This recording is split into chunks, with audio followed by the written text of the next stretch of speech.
حضرت عمار رضی اللہ تعالیٰ عنہ اور ان کے ماں باپ کو بھی سخت سے سخت تکلیفیں پہنچائی گئیں۔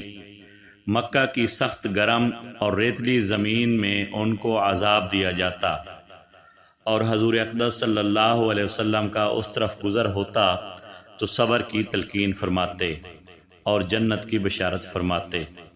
آخر ان کے والد حضرت یاسر رضی اللہ تعالی عنہ اسی حالت تکلیف میں وفات پا گئے کہ ظالموں نے مرنے تک چین نہ لینے دیا۔ ان کی والدہ حضرت سمیہ رضی اللہ تعالی عنہ کو ابو جہل ملعون نے ایک برچھا مارا، جس سے وہ شہید ہو گئیں، مگر اسلام سے نہ ہٹیں۔ حالانکہ بوڑھی تھیں، ضعیف تھیں، مگر اس بد نصیب نے کسی چیز کا بھی خیال نہیں کیا۔ اسلام میں سب سے پہلی شہادت ان کی ہے، اور اسلام میں سب سے پہلی مسجد حضرت عمار رضی اللہ تعالیٰ عنہ کی بنائی ہوئی ہے۔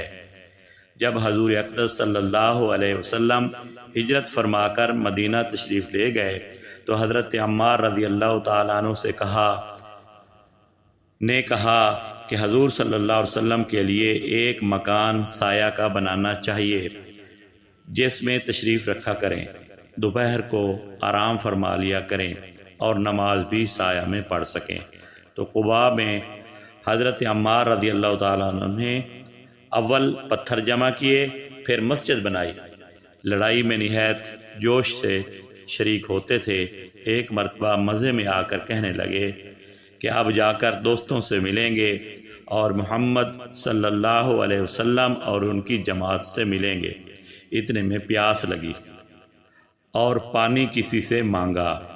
اس نے دودھ سامنے کیا، اس کو پیا اور پی کر کہنے لگے کہ میں نے حضور صلی اللہ علیہ وسلم سے سنا کہ تو دنیا میں سب سے آخری چیز دودھ پیے گا۔